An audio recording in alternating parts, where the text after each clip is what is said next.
엔화는 왜 이렇게 떨어지고 우리는 괜찮을까? 요즘 뉴스에서 엔화가 엄청 떨어졌다. 일본 돈 가치가 바닥이다라는 이야기 많이 들어보셨죠? 일본 여행 가는 사람들은 와, 일본 물가 진짜 싸다 하고 좋아하지만 사실 이 안에는 일본 경제의 무서운 비밀이 숨어 있습니다. 오늘은 학생들이 들어도 이해할 수 있도록 아주 쉽게 풀어드릴게요.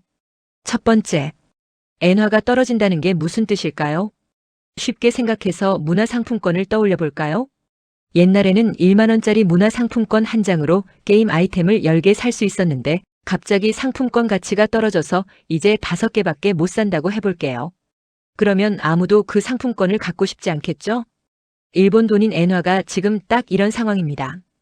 옛날에는 미국 돈 $1를 바꾸려면 일본 돈 75엔만 주면 됐는데 지금은 163엔이나 줘야 합니다. 똑같은 달러를 사려면 일본 돈을 2배 넘게 줘야 하니 일본 돈의 가치가 딱 반토막이 난 셈이죠. 두 번째, 일본 정부는 왜 손 놓고 있을까요? 그럼 일본 정부가 돈 가치를 다시 올리면 되잖아 라고 생각할 수 있습니다.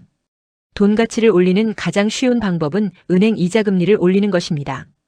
은행에 돈을 맡겼을 때 이자를 많이 주면 전 세계 사람들이 와, 일본 은행에 돈 넣어야겠다 하면서 일본 돈을 많이 사게 되고 돈 가치도 올라가거든요. 하지만 일본은 이자를 맘대로 올릴 수가 없습니다. 왜일까요? 바로 일본 정부가 진 빚이 너무 많기 때문입니다. 지금 일본 정부가 진 빚은 우리 돈으로 무려 1경 2천조 원이 넘습니다. 숫자가 감도 안 오죠? 만약 일본 정부가 은행 이자를 조금이라도 올리면 매년 갚아야 하는 빚 이자만 수십조, 수백조 원으로 불어납니다. 빚 이자 갚다가 나라 살림이 거덜나게 생겼으니 이자를 맘대로 올리지도 못하고 쩔쩔매고 있는 겁니다. 셋째, 은행에 돈을 넣을수록 손해를 본다고요? 더 불쌍한 건 일본 국민들입니다. 지금 일본 은행에 돈을 넣어두면 1년에 이자를 1% 정도 줍니다. 그런데 장바구니 물가는 3% 가까이 오르고 있어요.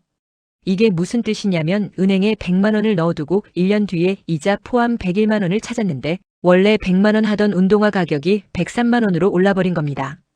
결국 은행에 돈을 모을수록 오히려 손해를 보는 이상한 일이 벌어지고 있죠. 그래서 똑똑한 일본 사람들은 일본 돈을 다 팔아서 미국 주식을 사거나 달러를 사서 해외로 도망치고 있습니다. 그러니 엔화 가치는 더더욱 떨어지는 악순환이 반복되는 것이죠. 넷째, 그렇다면 우리나라는 안전할까요? 일본 일은 알겠는데 그럼 우리나라 원화는 괜찮나요? 다행히 최근에는 우리나라 환율이 잠시 안정되어 있습니다. 왜냐하면 우리나라의 대표 기업인 SK하이닉스가 미국에서 투자받은 엄청난 달러를 한국 돈으로 바꾸며 우리나라로 들여오고 있기 때문입니다.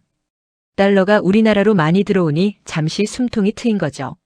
하지만 전문가들은 8월 이후를 조심해야 한다고 경고합니다. 이 달러 유입이 끝나고 나면 우리나라도 안심할 수 없기 때문입니다. 우리나라도 일본처럼 할머니, 할아버지 인구는 점점 늘어나고 세금을 낼 젊은 사람은 줄어들고 있습니다. 만약 우리나라 정부도 빚을 너무 많이 지고 돈을 아무렇게나 막 쓴다면 언젠가 우리 원화도 일본 엔화처럼 가치가 뚝 떨어지는 날이 올 수 있습니다. 오늘은 일본의 엔화 가치 하락이 우리나라 경제에 미치는 영향에 대해 알아봤습니다. 지금까지 전국실용금융교육협의회였습니다. 감사합니다.